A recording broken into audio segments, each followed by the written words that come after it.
Hood postman, reporting live.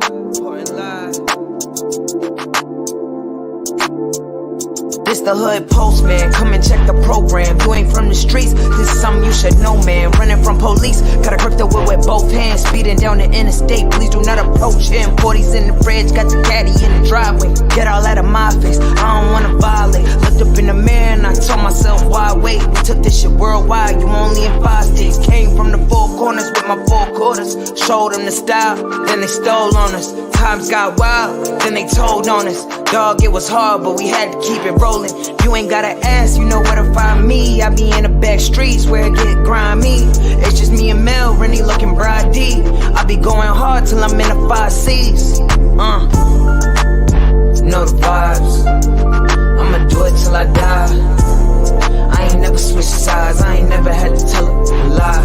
Let's ride. Know the vibes, I'ma do it till I die.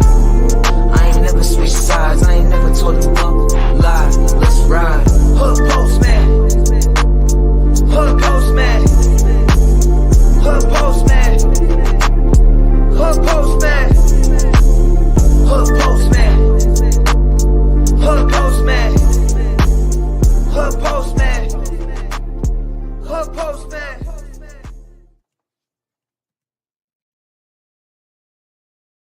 That's right. I ain't never switching sides. No way. I ain't never switching sides. Shout out to the Mailroom Nation, the Mailroom Goons. Marlena Williams, Postmaster General. Mike Marks.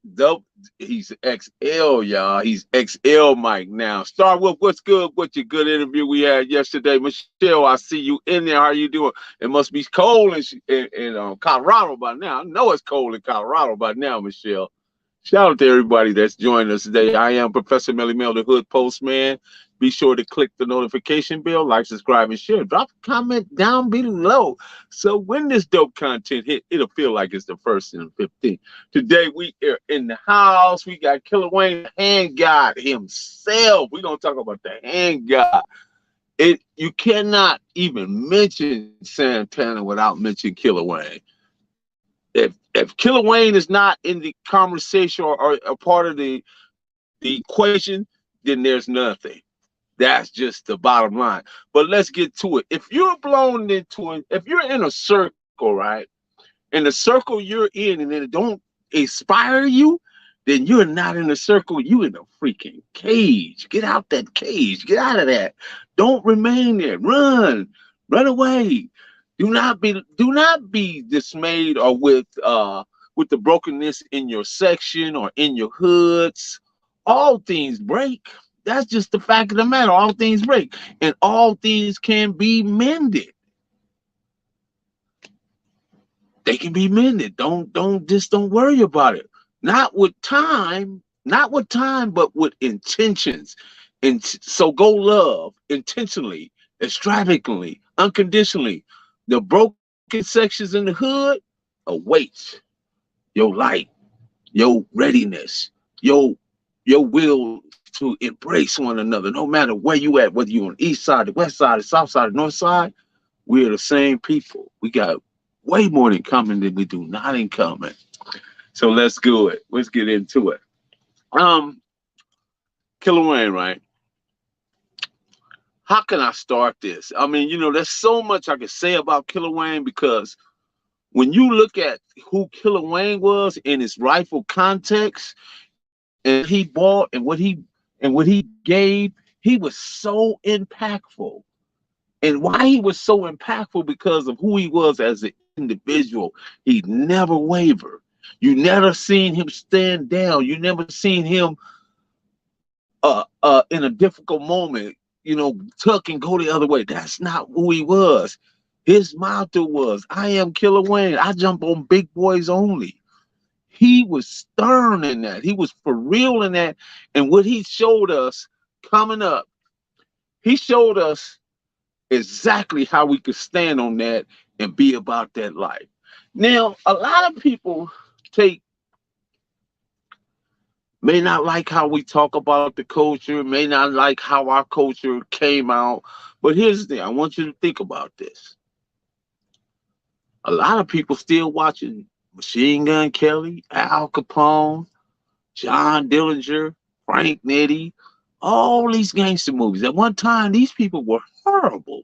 They were horrific. They terrorized and traumatized the communities. That's what they did. Now you guys look at it as just entertainment. Maybe that's where we hit it to this day. That's where the Crips and Bloods. At some point, I want us to just be to get away from that mindset that where we just was all drama. It's just really culture, but maybe we could transmute it over to and harness it and where it become a monetary equivalent and it be entertainment. We no longer have to ride in that mindset. Just my thoughts on it. You know, I know a lot of people are very critical of West Coast culture. Now that culture has spread it throughout the United States. It's even across the globe now. There's various places that across the globe that where people have taken on this trend and they riding the wave of it, you know, for whatever it's worth, you know. But Killer Wayne, Killer Wayne, rest his soul, God rest his soul. On his last, and I don't want to say it like that, not the last, but when we gave him his birthday, he was so happy. This was right before he passed, actually. And the homegirls, Vanessa, Johnetta, Nancy, I mean, and just to name a few. I know there was much more homegirls in there, and I apologize if I didn't mention your name. I know you guys, know that a lot of you guys had your hand in it. Candy, Roberta, and just a host of homegirls. They went out and bought Killer Wayne hats and bought him that T-shirt that said "The Hand God," you know what I mean? And we went up there to the Denny's in Carson, where they have live entertainment. This Denny's is probably like no other Denny's because they actually have a DJ in there and everything. You know what I mean? So there's music. People get parties there, whatever, and you know it'd be lit. So we gave him his party up there, and he was so happy. He was so happy. I remember seeing the smile on his face and knowing that he had love and knowing that everybody respected him for who he was. Because he's the one that said you got to be tough to eat at Gus. Gus tough. Gus was the hamburger stand right in front of between them, right across the street from Brownie's liquor store. And it sat right there on Rosecrans and Willow. And he was right. You had to be tough to eat at Gus. Because if you could be sitting up with Gus on Rosecrans like that, knowing all these people passing by eating, that was a pretty tough job right there. That wasn't something you would take lightly or be doing lightly because there was so many moving parts. There was so much going on during that time. You had to really be about that life. I remember Killer Wayne used to be on Willow. And this is during the time when George Taylor, the game, remember the game, the rapper, his daddy stayed right next door to Killer Wayne. By the way, Killer Wayne had 5 siblings, 4 brothers, 1 sister, and their mom. They stayed right next door to George Taylor, which is the game's father and his mother. I can't remember his mother's name. And then there was Jason or whatever, that's the game, right? And his sister, right? They lived right next door. And Killer Wayne would be out there, man. Killer Wayne put on boxing expositions and because, you know, he had them hands. He didn't care. You know, so we would all be out there just watching him. And that's how we learned to carry ourselves because he made such a profound impact on us. Everybody wanted to live up to that expectation, you know, that they felt like they can actually carry it like Wayne carried. Wayne had a dog, right, named Bo. Now, Bo was a pit bull. Bo and Wayne, to me, was the same. I don't know if the dog was Wayne or Wayne was the dog. They was like the 2 same entities, the two same beings. Because Wayne and this dog act just alike. You know how pit bulls strut around when they get you and grab and get into it. That's how Wayne was when he was stalking his prey, getting ready to get on somebody. You know, I've been Wayne told he had to dog, right? Bo, right? And he went up to the tree. He said, watch this, Melly, watch this. He took the tree and hit it just like this here, and stood back and said, Bo, hit it. And the dog took off on the tree. I mean, this dog was chewing all the bark off the tree.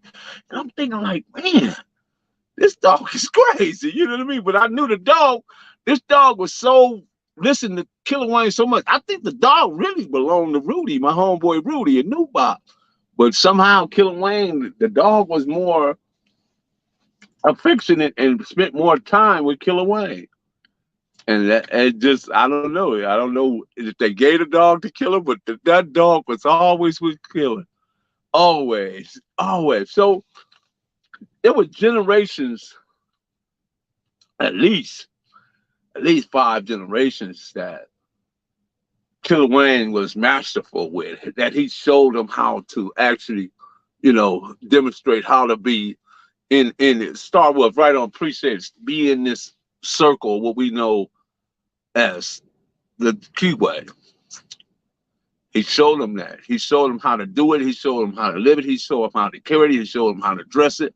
He showed them how to exactly be in that moment, because he was always Killer Wayne. And he had the homie Killer Break. We jump on Big Boys Only, and they lived that. They didn't just say it; they actually demonstrated, showed you how to get out, showed you that if you was little, then there's some dude. Don't be afraid of that, but trust in the heart. Trust the heart that you have. The heart can be bigger than anything, and the heart can push you past the finish line, take you over the goalpost. One thing that I'll say about Killer Wayne, there was I remember Ray Horton was on there too. That was a heavy-head brother. Rest in peace, Ray Horton, man. I think he lost his life on a motorcycle. He lived on there. Just remembering some of the people that was on there. Penwright, let's see. Penwright, New York, which was TJ Swan, Heavyhead, Andre and Roddy Butler, Sugar Babies. Then you had the Finales. He lived on Rose. They was all a part of that. Turtle, Little Baby T and Little T, Sleep Hudson. Just a host of other cats that was, in that circle during that time. And all of them came up under Killer Wayne, came up under that, that unique understanding, that handgodness, that, that he played a pivotal part. And I know I'm not giving it the level of depth that it deserves, but I know you guys can see my passion in it, you know what I mean? Because I know people, they will criticize us about these stories and criticize us saying we glamorize it. No, we're not glamorizing. We're just going back in retrospect in order to make these people, so we keep that candle lit, we keep that light burning, we keep that shine on that individual, how they was when they was here, and that's because you would see Killer Wayne anytime he be with Kim, which was his girl. He had 2 kids by Kim, and she be exited out dressed like Killer Wayne with the black bandana. They have on the penalties and everything. They be dressing like it, man. It just, you just like to see that. Kim was a very nice looking woman, and that was Killer Wayne's love right there, for a long time. He was so happy. My father, they called my father Sarge, Big Red, or Mr. Gibb. But Killer Wayne called him Mr. Gibb. My father had like a Wildcat. And he had just bought him a brand new Park Avenue, so he was going to get rid of the Wildcat. And Killer Wayne had been looking for a car. So Killer Wayne came around and realized my dad was selling a car, and he convinced my dad to sell it. My dad practically gave Killer Wayne that car because he had such a affection for Killer Wayne that he wanted to see him do good. He wanted him, to be off his feet, and go do what he needed to do. And Killer Wayne got that car. He was in a Wildcat. I can't remember what year. It was a brown Wildcat. But Killer Wayne, next thing I know, I seen Killer Wayne at Orloff loading up meat. Orloff was the meat company in the neighborhood. Killer Wayne putting boxes of meat in the trunk. He pulling that same move that Duck used to pull, Go over to Orlov's and load up the car with some cases of ribs, cases of chicken, cases of link. You know, then you got meat for sale. You know, or you just going to feed the homies or whatever. You know, it was just such a cool thing back then. And Killer Wayne, you know, let me see. Actually, Killer Wayne gave me my name. You know, a lot of people didn't know that. Killer Wayne is the first person that started calling me the professor, and he could let you see it himself because I don't want to say it. I want him to say it. Killer Wayne, and I jump on big boys only. Where you from, homie? Santana Bottom. Oh shit. Willow Street. Willow Street. How old are you, homie? 65. When is your birthday? March the 2nd, 1955. Wow. Man, this is my big homie right here, man. This Killer Wayne, y'all. I love this guy right here, man. He out here. Matter of fact, Killer, would you tell these people who first started calling me the professor? I did. That's right. Yes, sir. Yes, sir. So obviously, Killer Wayne would be about 68 right now. Well, going on 68, 67, going on 68. So, yeah, that was one of the last times I was with him. We was at the Denny's right there, and I missed that guy. He played such a vital part. You know, he was part of that Voltron. He was part of that unique dynamic that forged us together and helped us be who we were on the Rosecrans. When they talk about Rosecrans, Crippin' or whatever, you know. And again, this is not for the glorification. This is just a story. It's just a theater of the mind that where I get the chance to reminisce and talk about somebody that I grew up with and that I watched that inspired me and helped me, you know, get past whatever difficulties I might have had during that time and anybody else might have had, because Killer Wayne was there for everybody. He was there for everybody. But anyway, you guys got any questions in regards to Killer Wayne? Let's see. What's say? Melly, do you know G-Bo from 151 Original Block Pyro? I don't know him. I know some cats from over there. I knew Cookie Seymour was Cookie Man. I knew I can't even think of the main guy over there. I knew all of them. Yeah, what's up, Keith Jackson? What else do you know? My cousin Cotton Jacks, he's from T-Zone. I know a few T-Zones too. I can't say if I know him or not. Yeah, but I know them. Officer Bond. Salam, Melvin. Yeah, so that we, you know, when we think about, and again, just think about how America in itself put the glory and the glorifications on the John Dillingers, the Machine Gun Kellys, the Maul Barkers, the Babyface Nelsons, and, you know, and Frank Nitties and Al Capones and all these different people that came up during the gangster area. Now they're celebrated, you know. And if you go back in retrospect and think about everything that happened in the St. Valentine massacre, it's almost like that don't even exist no more. That part don't even exist no more because you got all these people. Yeah, Killer Wayne was a fighter. He actually sparred with George Foreman. He was sparred. He came out of Job Corps and he was like a Golden Gloves champ. So yeah, he was definitely a fighter, bro. Definitely a fighter.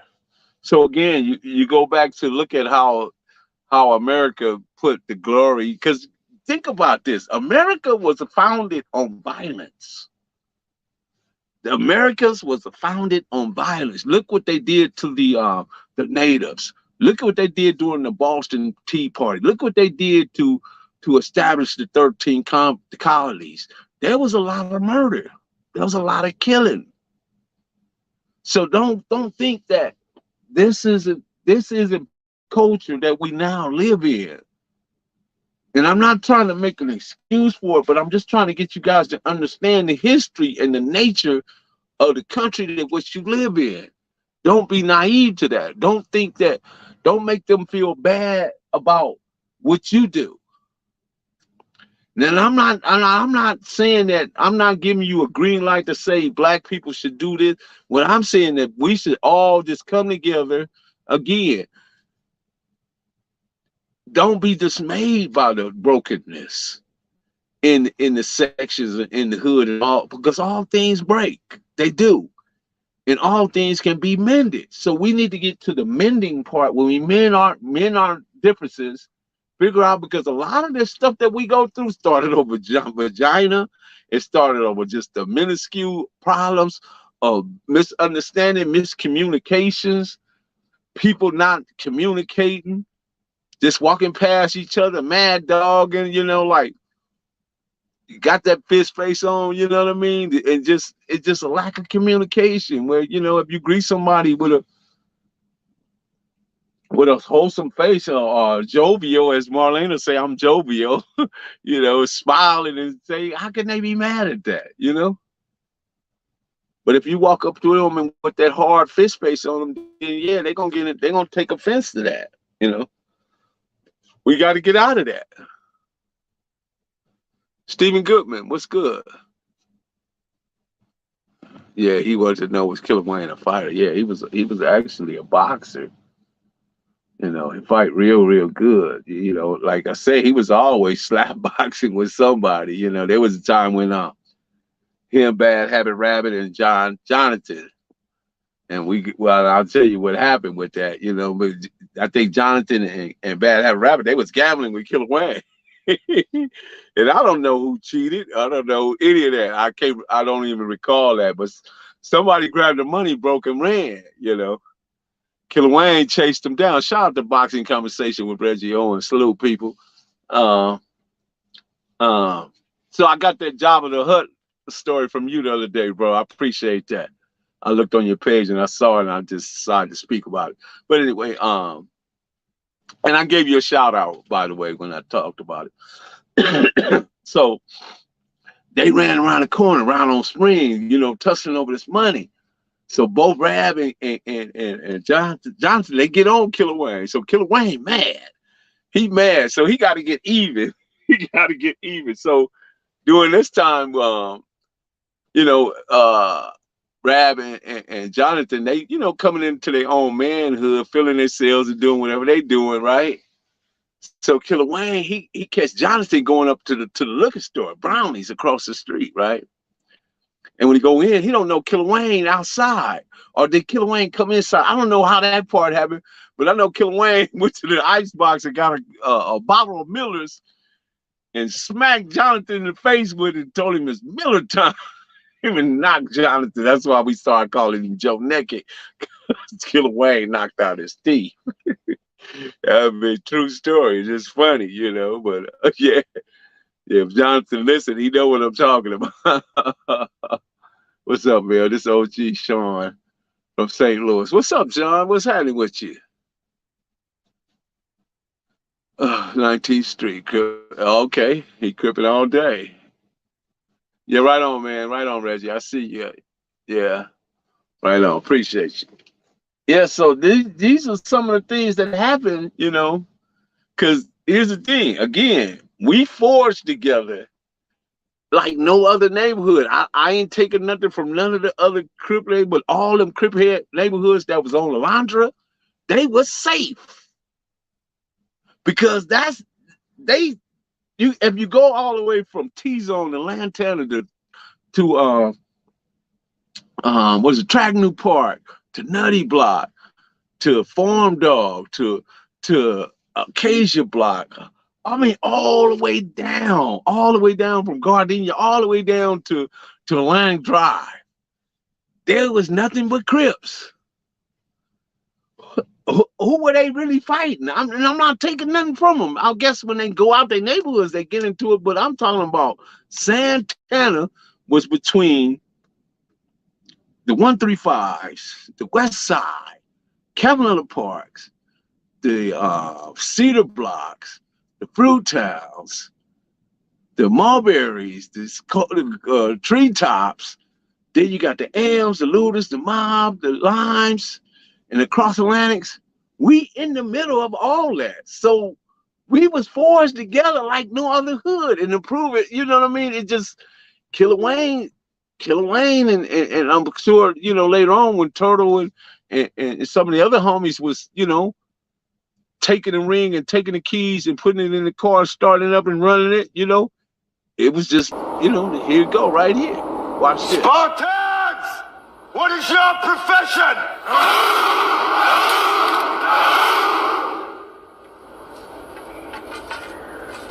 See, old friend, I brought more soldiers than you did. See, and that's the point right there. We had more soldiers. We had more soldiers. Now, a lot of people have gang members, and a lot of people have people that hang around the gang, but I'm talking about Santana had more soldiers. I'm talking about people that was really to put it all on the line. When you talk about the J-Dogs, the Ninja Beans, you talk about the Killer Wags, you talk about the Killer Braid, the Heavy Heads, you talk about the Turtle, the Little T, the Sleep Hudsons, the Kizzies, the Jonathans, the Magoos, the Brunos, Big Bruno, Little Bruno, you know, the Rockies, you know. You talk about the Rufus, the Cruz, and the Big Bus, and the Count, and the Rick Rocks. All the Rick Rocks. It's about 2 or 3 of them. Ken Dog, rest in peace. Snoop, Fat Daddy. Me and Fat Daddy, which was Killer Wayne's brother, we wind up, this is the first time I go to the pen. I mean, I hit Jamestown. I'm nervous. I don't know nothing about this stuff, you know. I get there, I'm so happy when I see Fat Daddy. And Fat Daddy was pretty much running the yard, you know. That's just how Fats was, you know. So, I mean, you know, we even had a problem with one of our Compton homies up there, you know what I mean? I don't know what his deal was. That was the first time I met Big John. Big John was up there too. Big John from the front. Boo Boo was up there from the front too. And Big John was a bully. And he was bullying somebody. I can't remember who. But me and Fats had to push up on him. You know, we had the homie Jay. I don't even know, right to this day, I don't even know how Jay got from Santana, but I know he was down in the pen, so who was out of questioning? Rest in peace, Jay. He was out of San Bernardino. Anybody knew Tall Jay, Santana? Yeah, he was a real Santana. He was, you know, he put it down. He, for some reason, some of these guys come on and they walk on and they know the script. They know how they supposed to carry it, what it looked like. They understand it. Don't many people understand that, because I'm telling you guys, listen, the things and the pressures we were up under, going to sleep in my car, laying in the cut, everybody got a pistol on their lap, you know, we up lurking late at night watching, seeing who caught, because we really felt it, honestly, in our hearts, we really felt that we needed to protect our area, because we felt that we were being attacked and being assaulted. And to understand all that dynamic, we had to get it from the people like Doug, Killer Wayne, Robert Thomas, Nathaniel Fleister, Snake, Chili Pimp, TJ Swan, you know, the older guys around. That's where we got it from. That's where the Turtles and the Bay Robs and the Mellies and the Gerchies and all these other people that came along after, you know. I'm right there with Killer Wayne. I'm 64. Killer Wayne would be 67 right now. Well, I'm finna be 64. So I'm old enough right there just to see everything and take it in and take the notes, take the information. And that way I can hand the information down to the next generation.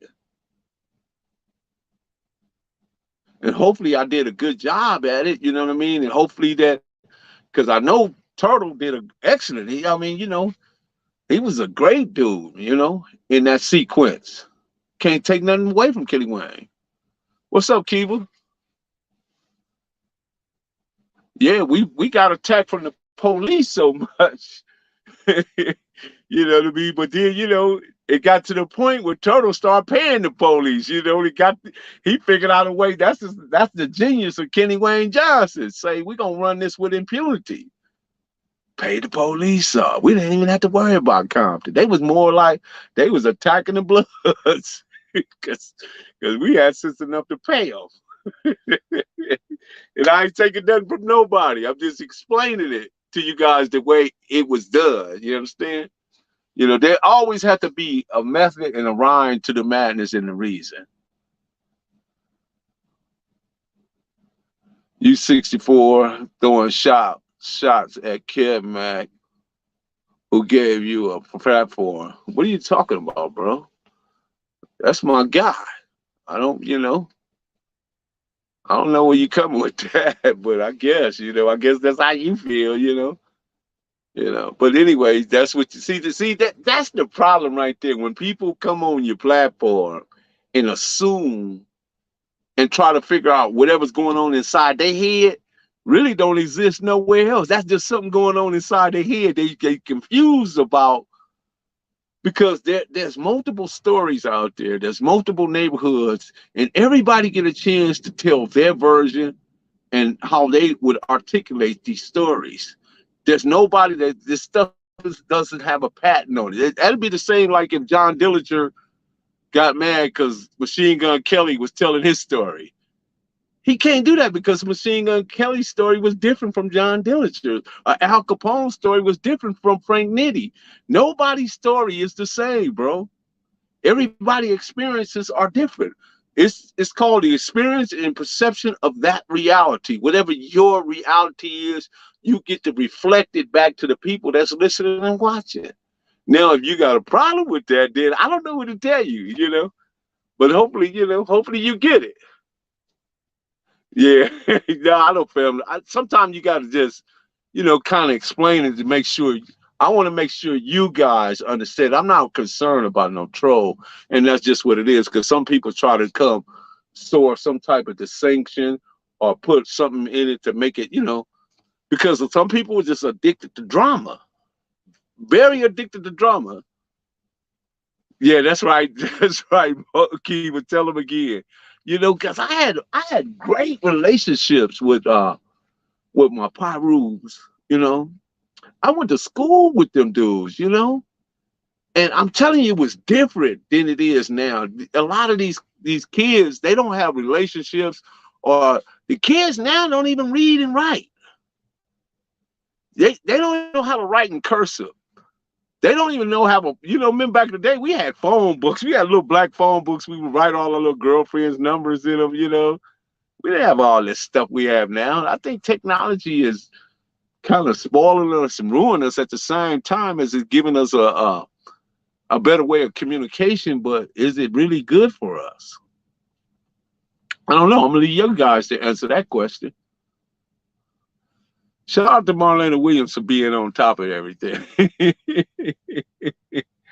Mayweather, what's happening?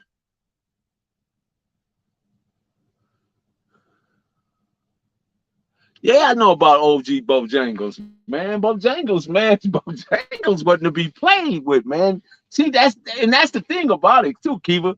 There was people on both sides that weren't to be played with. That's just the facts. And you knew who those individuals were. Bojangles was one of them. Bojangles' name used to ring just like the name Bojangles. It's ringing. Bartender name would ring. Savage name would ring. Volcano. Jimmy Butler, Jimmy Cash Butler. Jimmy Cash Butler, man. I used to hang with Jimmy Cash Butler. He was a hand guy from over there, out the looters, Back then there was no such thing as mob. Everybody from both sides, whether you was on this side of the park or that side of the park, Herman Jr. as well, they all claimed Looters Park. Everybody. Then years later, things start splintering and taking off, and people start, picking up their own sections and calling it this and that. But for me, if going back in retrospect, I think they would have been more and more efficient and more stronger and more capable if they had just stayed together. But I know sometimes people have differences of agreement and understanding. You got guys that want to be in leadership but don't qualify to be in leadership. What can I tell you about OG Movie Star? Movie Star, I mean, Movie Star did what he did, homie. I don't know. I didn't know Movie Star per se, but I heard the stories. And I can't, I don't, being that I don't know him, I never met him. I talked to him on the phone, tried to get him come on, but he rejected that. Stutterbox, Stutterbox. I talk to Stutterbox all the time. Luda Spark is headquarters. I talk to Stutterbox all the time. I talk to both Stutterbox, but all the Stutterbox. That's Butchie, which was Big Stutterbox. That's Kevin, is Little Stutterbox, and then the Stutterbox from Pueblos. They all brothers. They're all brothers. Matthew. I talk to Matthew all the time.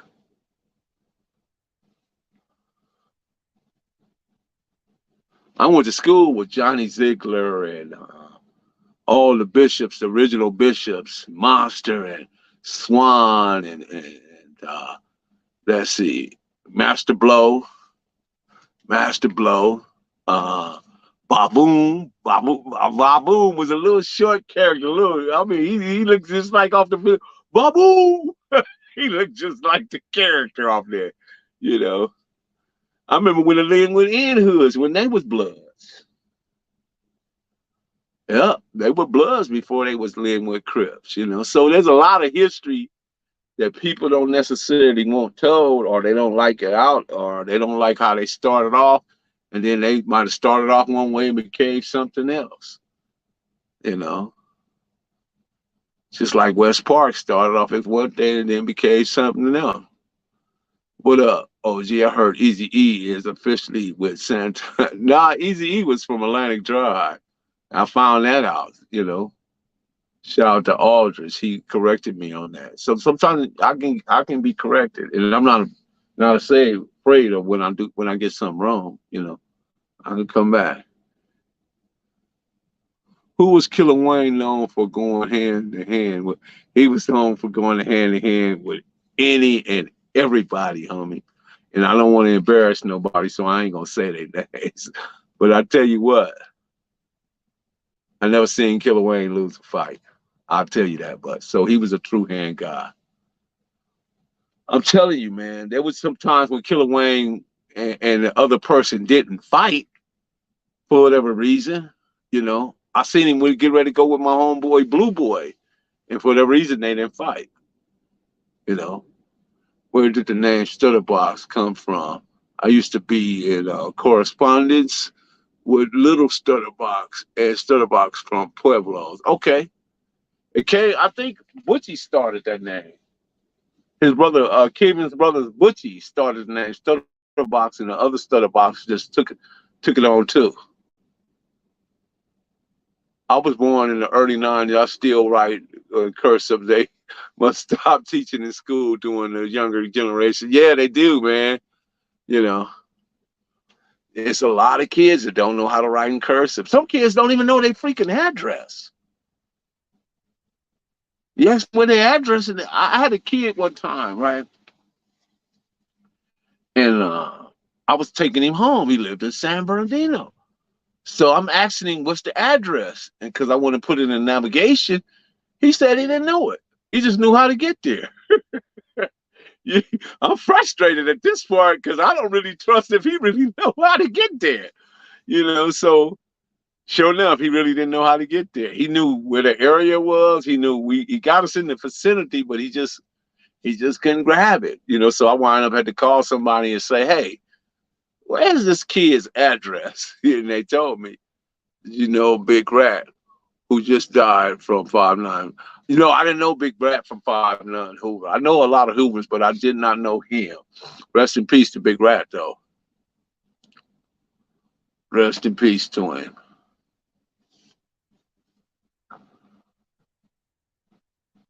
Okay, thanks. Box has some clean lowriders. Yeah.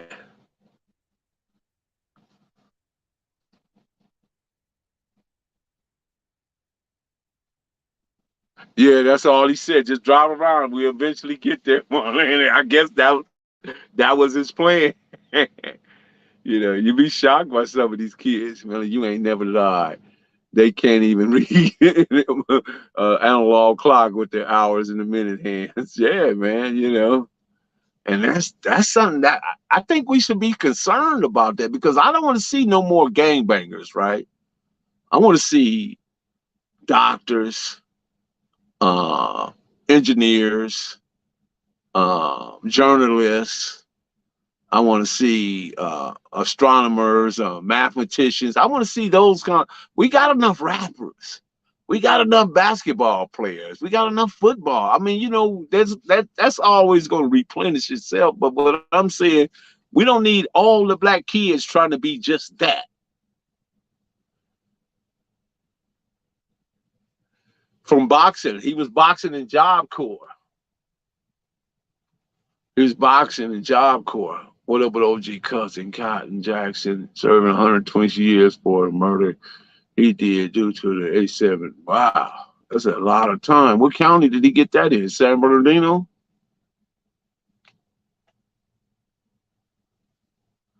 Yeah, I got a homie jack off sleep, man. It's Henry Thomas. I can't really talk about him. Another loved one. He got a gang of time. He been gone over 40-something years. Let's see, he left it 80, 90, 2000, 2010. Yeah, about 43 years. Yeah. And most of all the cats that went to the jail, like in 78, 79, 80, they're all home now, but not asleep. Yeah, not enough black baseball players. You're right about that because they took away all the little league parks. And that's on purpose. We don't have a whole lot of remember like when I was growing up, I don't know about you guys, but when I was growing, they had a baseball diamond in every neighborhood, sometimes two in certain neighborhoods. Yeah, exactly. See, the mafia, you got it, Keep the mafia turn their kids just like the mafia, you know. At one time, the mafia was the gangsters doing all the killing and all that stuff. Now we look at them as entertainment now. They're actually turn their stuff into entertainment and they sent their kids to school, become engineer doctors and techs and ITs and stuff like that, you know. Yeah, and senators and union reps and mayors and stuff like that. Yeah, that's what they did. But see, because they understand what real power is. Power is when you control the resources. That's power. When you got control of the resources that's coming into your community, then that's power. Yeah, rap careers are really getting shorter and shorter this generation because they all killing. They gang bang harder than the real gang bangers. Then you got this idiot running around in Houston talking about some freaking mob ties. You know, I'm gonna interview a guy. He out of New Orleans, out of the Magnolia Projects. You know, he by the way, he live in Houston now, and he was telling me he ran into some of these mob tie guys out there in Houston. You know what I mean? Just doing stuff. You know.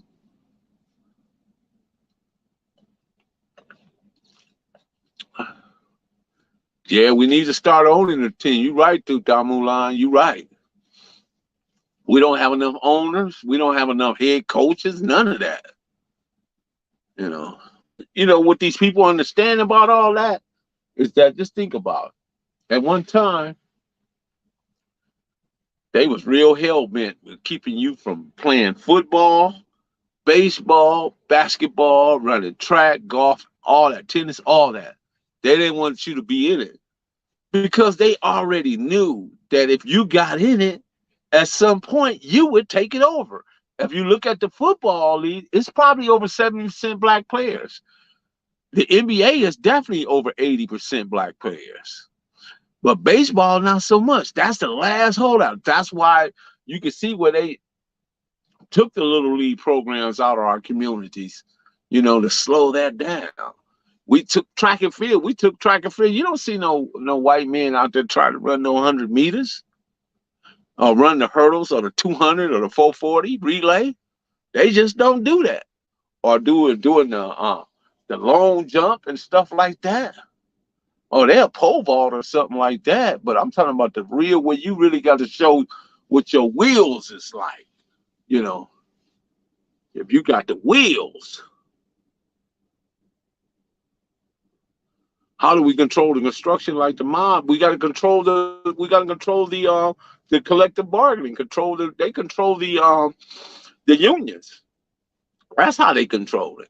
They got control of the unions. I think, but Lock and Load, what's happening? That's my guy. What up? What up? What up? I think the black people, let's see, in California, play more baseball than black people out of here in East Coast. Yeah, well, but look what they did though. Instead of getting the black people here, they went to Puerto Rico, Dominica, and different places. They got them for cheaper, right? And Cuba, they got them cheaper than the black players they had to play here. So when they got them, but then the guy, what was the guy named Big Poppy out of the Red Sox? He stopped all that. Big Poppy said, "No, you guys got to pay. We ain't taking this short change no more." So Big Poppy stopped all that. He got one of the biggest major league baseball deals, and the guy used to pitch for the Yankees and stuff.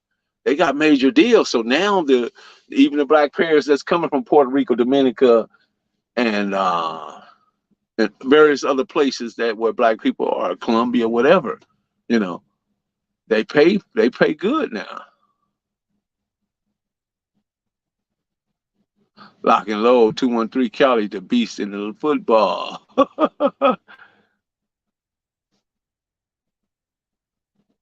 Yeah, Lock and Load, that's my guy right there, yeah. Yeah, so, we grew up in these communities, but yet, again, we got just so much in common, man. So much in common than we do not in common. I grew up with just like all the essays I grew up with. There was Dopey, Poncho, Jab, Cochise, Frito, all them live right there. CV3s, I grew up with the CV3s. And then there was the Willow Streets, my other little homies, and just like the Chester Streets. All them, you know what I mean? I remember when me, Little, Johnny Newman, which is the little one, we went over there, and Gertrude went over there and sat down with Chin and Lehman and Lebo and all them, to get an understanding with them, man. We did the same thing with the Willows. So what sport is playing the most? I think baseball played the most. Yeah. Baseball, man. But they play more games too, though. But you don't really get injured like you can in football and basketball, The injuries come pretty frequent in those versus baseball. What you do at the most, you pull a hamstring or you dislocate something or you move wrong in baseball, But it's non-contact in baseball is what I'm telling you.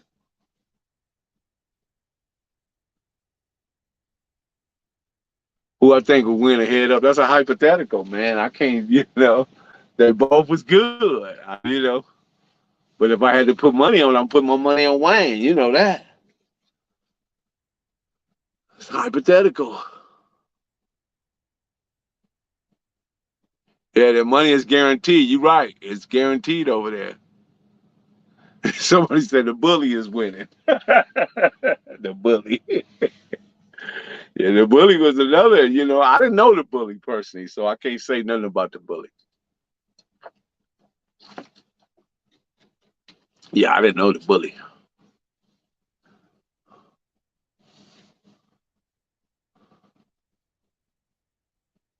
Yeah, baseball paid the most.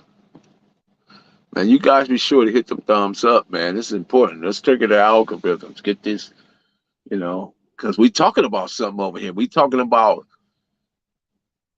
are we being demonized? Are we purposely being demonized when other cultures that did the same thing we doing right now, but yet they get glorified?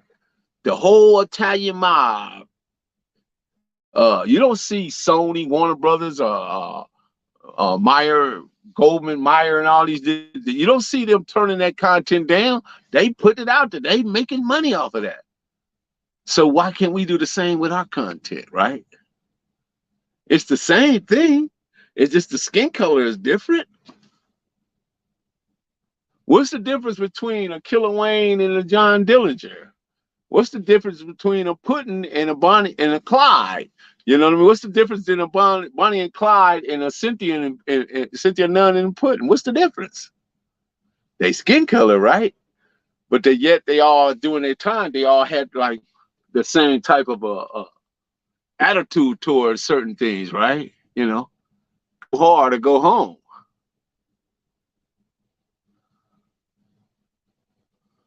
Puddin wasn't no fighter. Puddin was a shooter.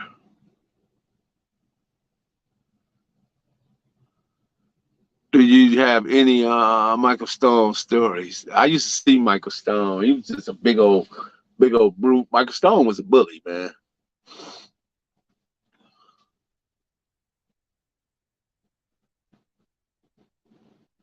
They're afraid of bringing us to Raw.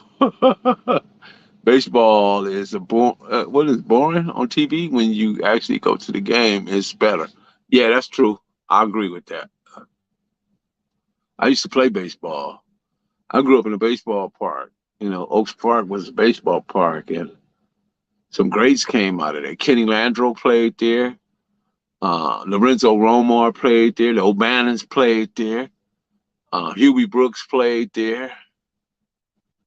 A lot of people that went on to have successful professional careers came out of Oaks Park. The Romar brothers, the O'Bannons, Huey, Kenny Landreau, they both played for the Dodgers. Funny Kenny Landreau, man. Kenny Landreau came one time. That's when I had a spot. I had a spot on Chester, which was down the street from Kenny Landreau mom and dad house, right? And Ken, he come by the spot, you know, he trying to get hooked up. And guess who he got with him? He got the pitcher with him. What's the guy's name? What was his name? I think his name was Howell. Steve Howell, I think that was his name. Yeah, man, they was getting high. They got stuck. They got stuck, man. You know what I mean? Imagine you got these dudes, right? And you got a spot, and they come there, you know what I mean? They got plenty of money. So that's your goal is get the money. But their goal is to get high. But yet these big professional people they're supposed to be playing in these Major League Baseball games. You don't know how did that jail, you know? Yeah, but yeah, they finally got unstuck and went on about their business. But yeah, I thought about it years later, I thought that was interesting, you know. I don't know how long they thought they could get away with that. Marlena say it was just as boring. Yeah, Strawberry was from South Central. But you can look up any of those guys I just said. Huey Brooks, Poo played with the Dodgers. Kenny Landreau. Kenny Landreau stayed right down the street. Huey stayed exactly down the street from my mom and dad house. And then Kenny stayed around the corner. Then Lorenzo Romar stayed on Willow down the street from Killer Wayne.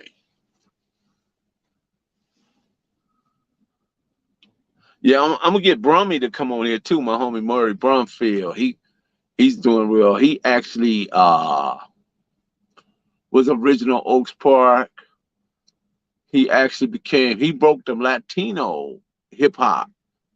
Yeah, he's like one of the first guys to break the Latino hip hop into the culture, into the hip hop genre. He had control of it. He still has his catalog and everything. Jim Marlene said she was what? Let's see. Trade a baseball player for an international weapon dealer.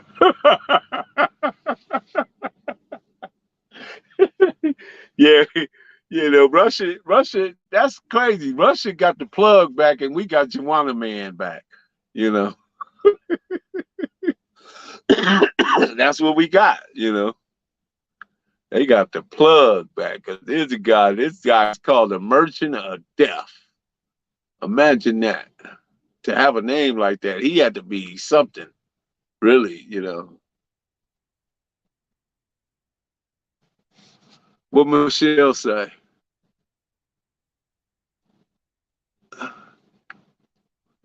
Oh, you don't like watching baseball either? But I like to play baseball. Yeah, we all like to do that, Michelle. You're right. Softball games be the best. And that was another thing. That dude, that guy that builds, what is it, Cedillo and De Leon in LA, when the Crips formed the softball league, we had, let's say we had the Harlems, we had the 40s, we had the East Coast, we had the Nanos, we had the Raymonds, you had the Santanas, you had the Harbor Crips, Paramount Crips, In Hood, the Nutty Blocks. You had all these Crip games, and if I'm missing somebody, I apologize. But we had all these Crips formulate the softball league, and them two guys right there was, man, they was study surely trying to topple it, tear it down, and not let it happen.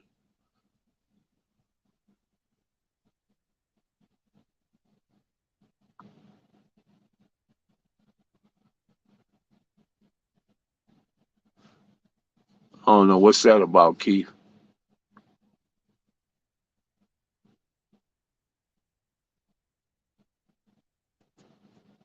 Oh no, D. Walton, you need to be in the game. Yeah, you're right. Yeah, we got Joanna Man. You know, I'm just keeping it a buck. And you guys can call it whatever you want. I ain't gonna try to tell you on that. I am not gonna hold you on that.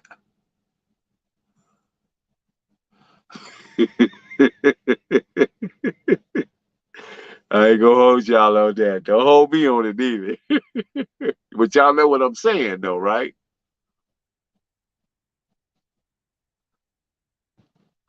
Yeah, I talked to my homie Sammy. We used to call him Capone. That's Killer Wayne, brother. I talked to him today. I talked to my homeboy D Shot, Darnell Miles. I talked to Sag today too. Sag was doing cool. He was okay. You know. Every now and then I gotta check in on people. You know, my homie Pee Wee, Earl Walker. I gotta check in on people. You know, make sure they okay. Then my homie Tyrone, Billy D, put him and D Shot together. Then I found out some horrible news because I was thinking about my homie Glenn Garner. What up, Standing Man?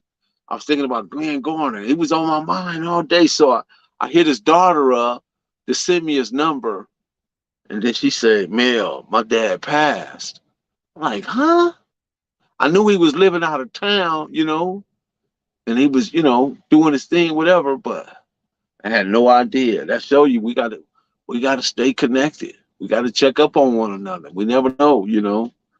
So my homie Glenn Garner, rest in peace. He had a sister named Andrea and Merlin. They used to get some bad parties on Tucker Block, across the street from Baby Charles, June, Marverdale. Frankie Thunderbird and them was over there.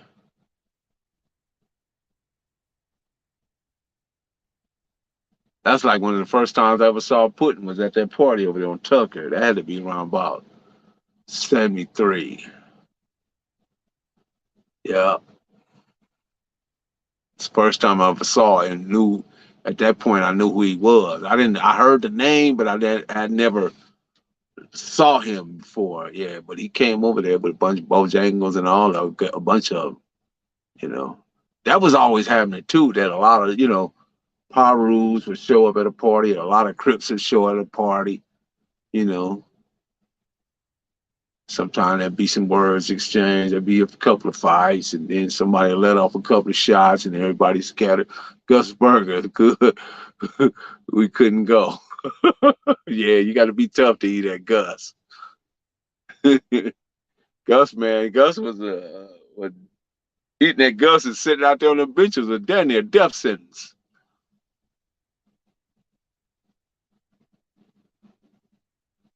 Then I was thinking about my homeboy, white boy Dean. Used to ride around the 64. Pyrus hated Dean. They hated that Dean. Dean and Boo Boo? Good God Almighty. Cole, it would be Dean, Boo Boo, and Ant. Ant, rest in peace. Boo Boo, rest in peace.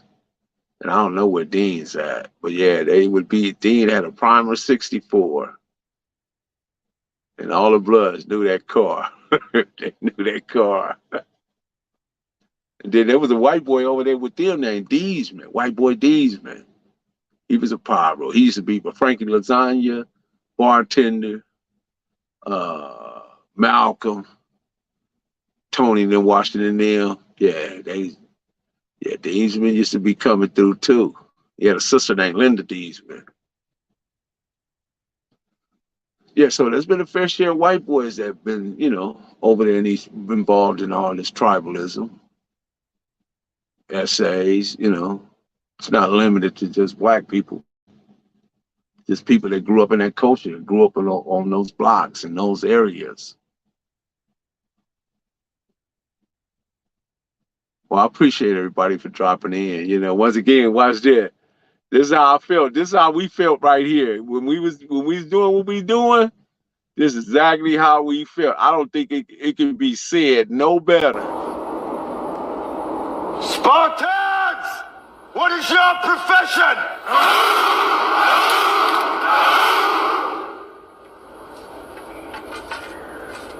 See, old friend, I brought more soldiers than you did. It can't be said no better than that right there. That says it all right there. I appreciate everybody for coming in. Shout out to everybody that dropped a comment, everybody that pressed the thumbs up. Kid Cudi, what's up, Shogun? What's going on? I'm 46. I can remember. Let me see what he's saying. Remember the Crips first came to St. Louis in the 1986, right after the movie Colors. Yeah, I can see a lot of that happening. Hit that like button. Right on, Michelle. Shout out to Michelle. Shout out to Shogun. Stand the man. Shout out to you, bro. D. Walton, Kid Cudi, Mike Marks, Triple X, Double X, Single X. and the Postmaster General Marlena Williams, of course. We got Kiva Boat, man. It's always a pleasure to see you up in there, bro. I appreciate you. Everybody that comes, man, come through the mail room, man. You guys are all welcome. Dominique, Mayweather, of course. Yeah, you the man. Boxing conversations with Owens, Everybody that always drop by. Recordings, Burring Recordings. I think I said that right. I don't know about butchered your name. Keith Jackson, of course. Everybody. Everybody. I appreciate all you guys that come by and just, drop a comment and just because we just having a conversation and I'm just giving you guys bullet points or trying to explain to you just how it was during that time. And, a lot of it was wrong, but some of it was just culture.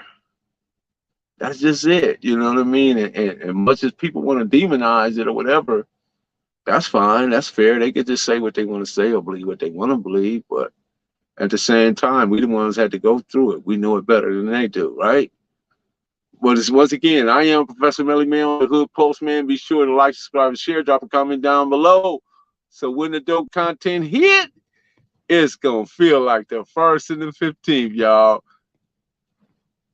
We are. Yeah. Lock the door on him. Hood Postman. Reporting live.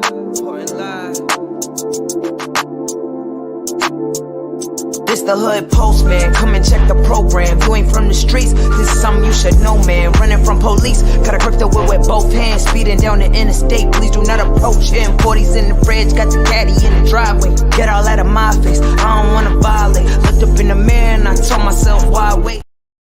Marlena Williams, go ahead and lock the door because we are gone.